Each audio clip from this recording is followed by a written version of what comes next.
for Kelly and Heidi. Okay, all right. Here's numbers for August.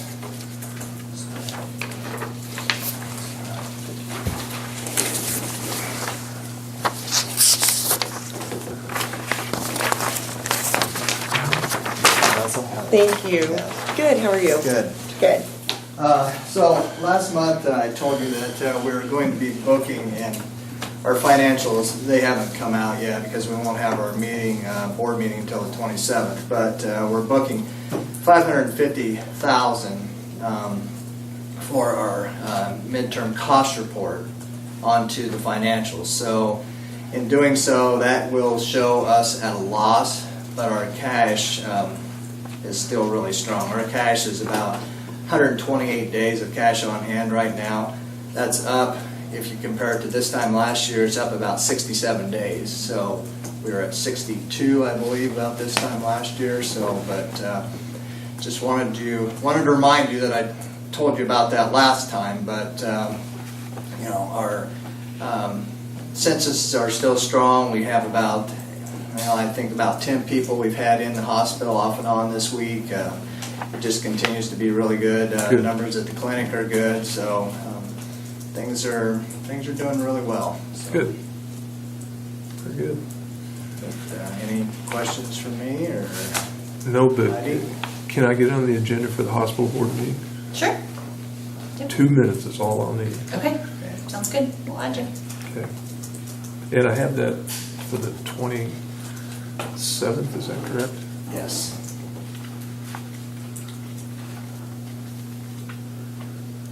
Yeah, 27th at 3. Yes. Okay. All right, anything else, guys? Anything from you guys? As long as everything's going smooth, Okay. I'm happy. Yeah, I just brought Heidi in case you had any financial questions on that, on the booking of that, of those dollars. You gave a good explanation last time. It was pretty easy to understand, so. Okay. So are you having to use very many traveling nurses, or are you staying pretty good on that? We're reducing the number. Yes, we're having to use a couple right now. But we've got a few people that we've been interviewing, and so hopefully, and I say this every month, hopefully we'll get to that point where we're not having to use those folks anymore, and we just have our own people. So getting there slowly but surely right now. So. I think on the financials for August, it was 17,000 in contract nursing, which is down from what it has been. So Yeah, Pretty expensive, isn't it? It'd be nice to fill those positions. Yeah. Okay. You guys have anything? Thank you very much. All right. Thank you. Thanks a lot. Have a great weekend.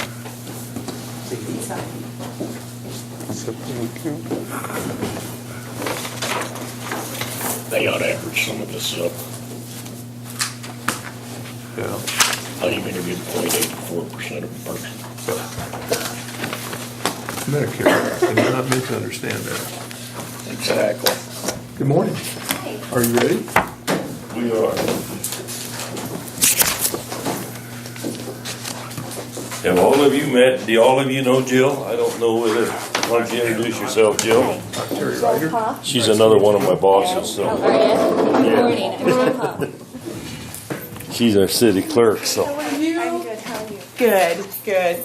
It's good to see you here. You want to explain it? No, go ahead. All right. This is Safe Routes to School, and since you have purchased that property on the corner that you're going to tear down for the sheriff's office, that's part of our Safe Routes to School sidewalk will go in front of that thing. So the way it works with the KDOT, that all the construction will be done on city property, so there's actually no construction being done on the property on your property. But because it's a federal program, and because in New York City every inch is valuable, that we have a waiver that we need to have you sign saying if we step on your property to do the construction, it's okay. It's just a fact. We're not going to do any construction on your property, but it's just a fact that it gives us a right if we need to step on the property.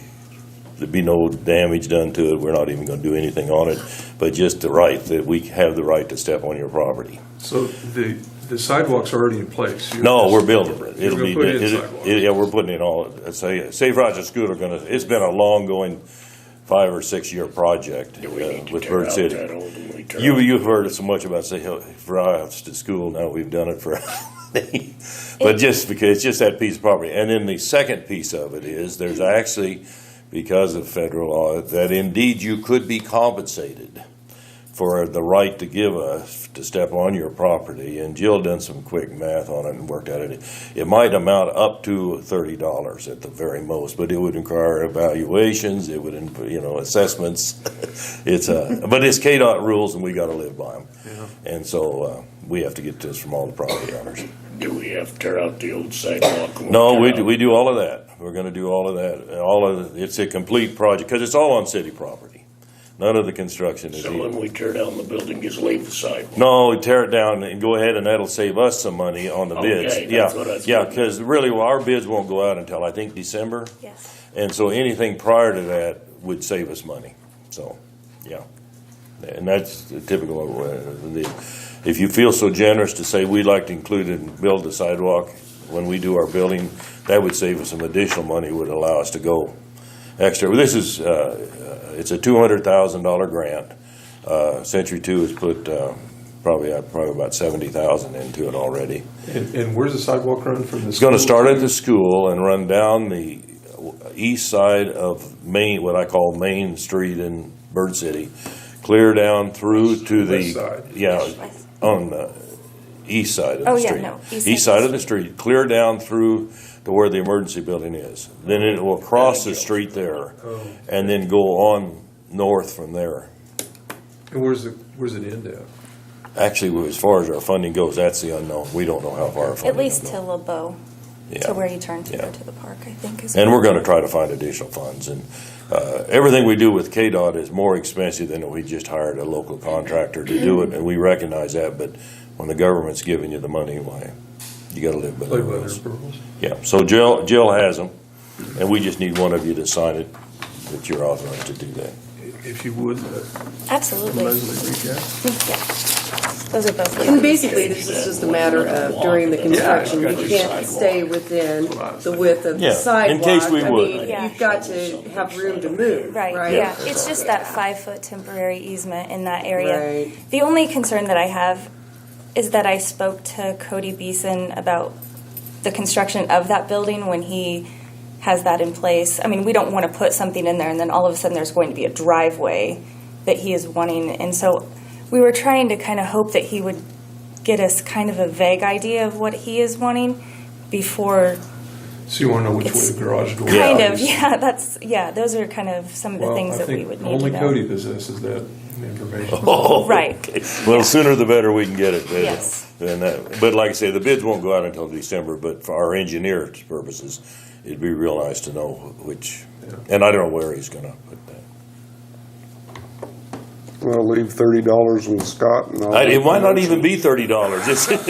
Yeah, Backpedal. yours is not a very wide lot. It might be a lot less. Come on, now he's backing up. No, that would be the maximum. Yeah, it was really funny because when I said, "What is this for?" and they said, "Well, indeed, they could be compensated, but you got to notify them they could be compensated." So, This looks good. okay, It's a good project. yeah, it's been a long time coming. It's quite a process. This one is just the donation form, just saying that you're choosing to donate that 5-foot easement and not wanting any sort of compensation. And then this is also just the temporary easement form. And I have copies for you guys. You can have all of this, and also a booklet that we are giving out about acquisition of property. So.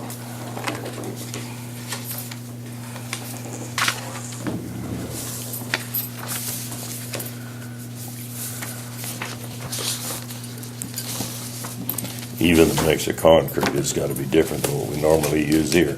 It's got to have some of this fly ash in it that they're going to have to bring in to put in that concrete. And it's a sidewalk, but just the way it is. So what kind of motion do we need to make? Oh, I thought we already did that last year, didn't we? as soon as we got that building, or when it was in the planning thing, I mean, we went along with this sidewalk deal clear through there. I think there needs to be a specific motion in regards to granting This personal the piece, temporary construction easement to the city of Bird City for the project and waiving any costs associated. Okay, can I hear a motion for the Safe Routes to School sidewalk project? A temporary easement for the property of property owners of Cheyenne County Sheriff's Department, Cheyenne County. So if we can forego any cost or labor for that. So moved. Second. All those in favor? Cool. All right. Well, look how Roger does that, now he didn't have to repeat. Figured that out a long Thank time you. ago. Now, I have another item. It falls into none of my business, but it is, and I called over in Scotland County office, and I visited the nice lady in there, and I said, I'd like to discuss this and bring it, just to let you talk about it. She said, I think we've got time, and we'll do it. My, being on that task force for senior housing, and I know Roger has brought it up, we got to be thinking about this. So I'll just read through it. Now the contracts have been signed and finance arranged, I feel the county's next challenge for senior housing involves management of the future. The current county contract with Good Samaritan expires in June 2018, and I would recommend you consider appointing a task force of qualified taxpayers to begin the process of due diligence, reviewing all options available, including Good Samaritan and other nonprofit management operations, county hospital staff, private management companies, or qualified individuals. They'll need to consider many things. One is we have nearly, and it's not 50, but it's over 40 staff up there that have worked for Good Sam for years. And the Loyal Service have medical retirement benefits with Good Samaritan, how they would be affected if there was a management change. After much thought, my recommendation would be a 9-member board. And I have gave this a lot of thought. Did I give you one? It's okay. And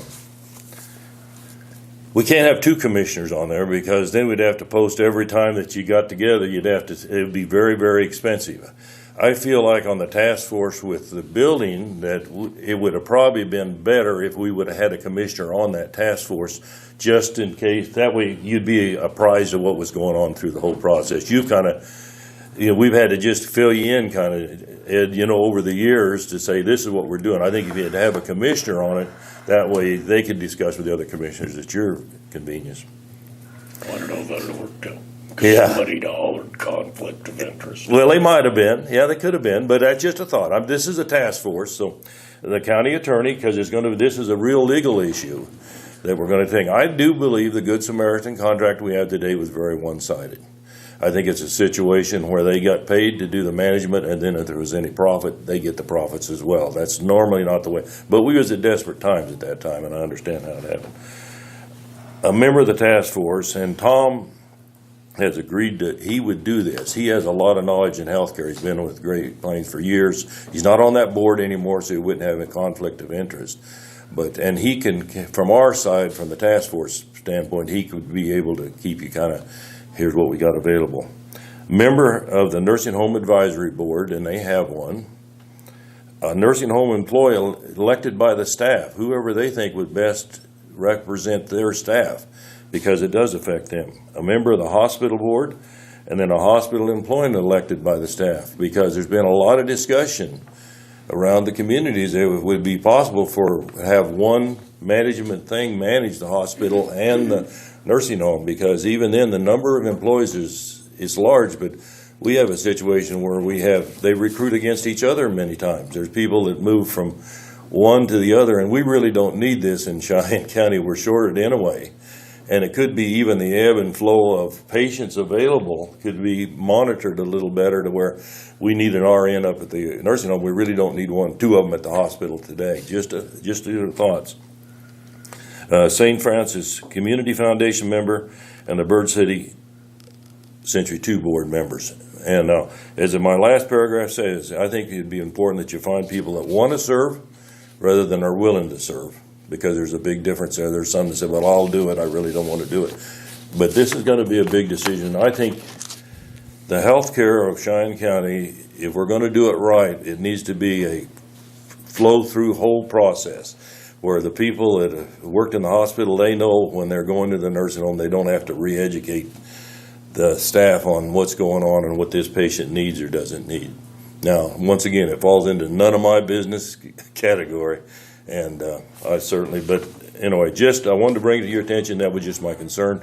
I know you have mentioned it before. I've had other people mention it to me, so. When do you hope to convene this? Oh, I think you'd have to start soon. I do too. I think sooner the better, quite honestly. And keep in mind, I'm not against Good Samaritan. Good Samaritan took care of my grandfather and both of my parents. They both lived their final days in Good Samaritan.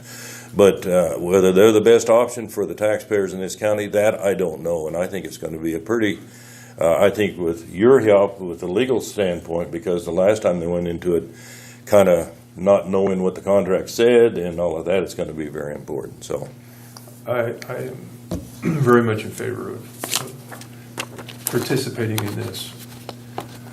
I've had numerous individuals come to me over the last 6 months and voicing their concerns about the management of Good Samaritan. And yeah. so I'd be glad to. Okay, well, it's in your lap, obviously, and like I said, Tom Keller said he would be happy to. I did ask him, I thought of him from our task force. He's probably the best qualified from our task force to do this for you, but other than that, it's really none of my business, quite other than a concerned citizen. I'll have a discussion with Leslie here in the next few days or Okay. so, and we'll try to come up with some sort of plan. Thank you. I wanted to add real quick, we're having our grand opening of both the tornado shelter today and the recycling building that we have in Bird City, and because county funds were used for helping with the FEMA grant for the tornado shelter, if anybody wants to come over at 2 o'clock for cookies, come on over, Ed, just skip right across the street. That was a magic word. Yes, cookies, that's all it takes. All right. Does that go good with beer? No beer. You know, we thought that would be a good idea up there at the recycle center, have some beer, crush the cans. Really, that could just really bring in a lot of people. Thought it'd be a great idea. Well, in Bird, it's always food. Yeah. All right, thank you. All right, thank you, guys. Thank you, guys.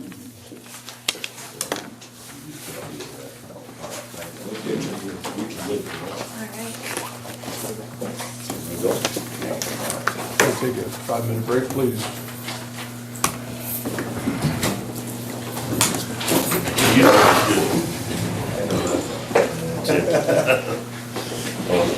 I was just gonna tell you though, you probably don't hear it often enough, I do appreciate